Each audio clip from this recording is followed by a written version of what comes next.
গভীর রাত পর্যন্ত স্বামী বাড়ি না ফেরায় খুঁজতে বেরিয়েছিলেন স্ত্রী।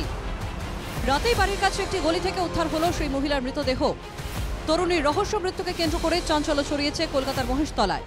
পেশায় নার্স শিল্পী বিবির দেহটি গলায় ওড়না ফাঁস লাগানো অবস্থায় উদ্ধার করা হয়। খুনের অভিযোগ করেছেন মৃতার স্বামী এবং পরিবার। না, আত্মহত্যা না, কেউ আর কি যুদ্ধবস্তি করে ইচ্ছা করে মেরেছে। আত্মহত্যা করবে কেন? আত্মহত্যা করবে তো অন্য জায়গায় করবে। স্থানীয় সূত্রে খবর, স্বামীকে ফোনে না পেয়ে শিল্পী বিবি রাত 2টোর পর বাড়ি থেকে বেরোন।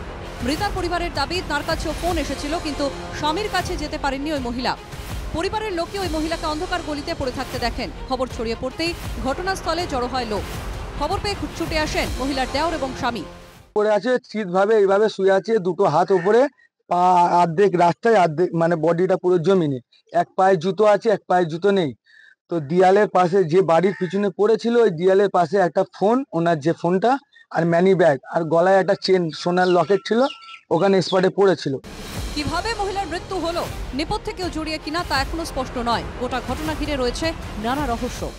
এখানে হয়তো মেয়েটাকে একা যাচ্ছিল, সেই সময় কেউ টেনে হয়তো ভেতরটায় নিয়ে গেছে কোনো কুকর্ম করার জন্য, সেই সময় সুযোগ পায়নি, মেরে দিয়েছে। এই ঘটনার পর থেকে এলাকায় ছড়িয়েছে আতঙ্ক। বিশেষত এলাকার মহিলারা নিরাপত্তাহীনতায় ভুগছেন। এরম ঘটনা কোনোদিন হয়নি। এখন তো আমাদেরই ভয় লাগছে যে এরম আতঙ্কা, আমরা বাইরে কি করে বার হব, আমাদের তো ভয় করছে। তো আমরা সবাই হতভম্ব, অবাক হলাম যে এই ঘটনা এখানে ঘটতে পারে।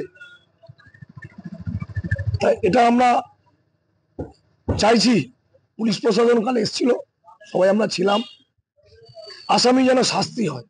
রাতে এসে মৃত নার্সের দেহ উদ্ধার করে মহেশতলা থানার পুলিশ। থানায় অস্বাভাবিক মৃত্যু মামলা রুজু করে তদন্ত শুরু হয়েছে। যেই বাড়ির পিছনে মহিলার দেহটি পড়েছিল, সেই বাড়ির মালিককে জিজ্ঞাসাবাদ করা হচ্ছে মৃতার স্বামীকেও। বিশ্বজিৎ নস্করের রিপোর্ট, ইনকে টিভি বাংলা।